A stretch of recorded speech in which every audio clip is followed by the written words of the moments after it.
Madame Blandine Brocard. Merci, Monsieur le Président. Monsieur le Président Migaud, votre haute autorité, mes collègues l'ont dit, fonctionne bien, très bien, et même il me semble que ça pourrait être un modèle de ce que pourrait être nombre de nos autres autorités indépendantes.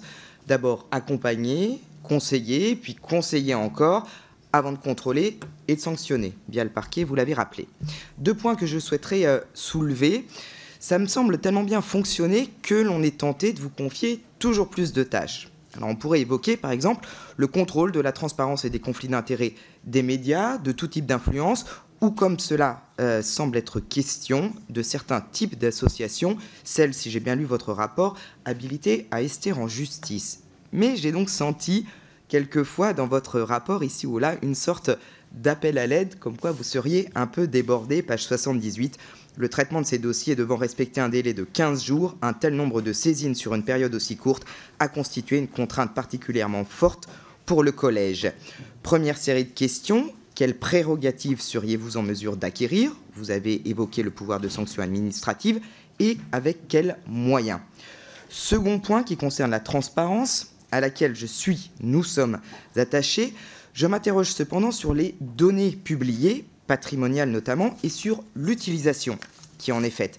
Ce qui devrait n'être qu'une sorte d'état des lieux d'entrée-sortie et de prévention des conflits d'intérêts me semble malheureusement être essentiellement utilisé pour stigmatiser telle ou telle possession d'un élu ou d'un ministre, la situation de son conjoint, voire l'absence de patrimoine qui devient suspecte, ça m'est arrivé.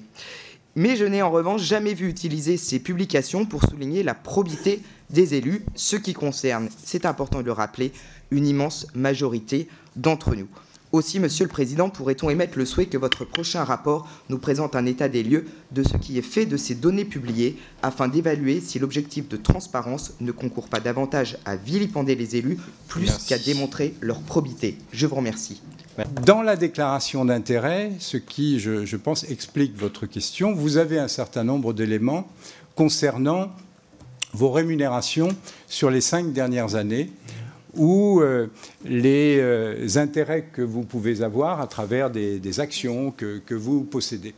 Mais ça, je dirais, c'est rendu public dans votre déclaration d'intérêt. Ce n'est pas du tout un non-respect de la confidentialité. C'est rendu public. Bon, et une fois de plus, c'est le législateur qui l'a voulu. Nous n'avons aucune marge de manœuvre, nous, sur le caractère public ou pas de vos déclarations. Et les rubriques, d'ailleurs, ont été définies par la loi. Bon, peut-être qu'il conviendrait de regarder ce qui pourrait être modifié sans remettre en cause, d'ailleurs, l'objectif de transparence. Mais c'est vrai qu'il y a parfois des rubriques qui pourraient être regroupées. Bon, qui n'ont pas besoin de faire l'objet d'une publication intégrale, bon, qui pourrait confiner à du voyeurisme. Mais voilà, mais tout ça, ça peut effectivement se regarder, mais ça relève en tout cas de la loi.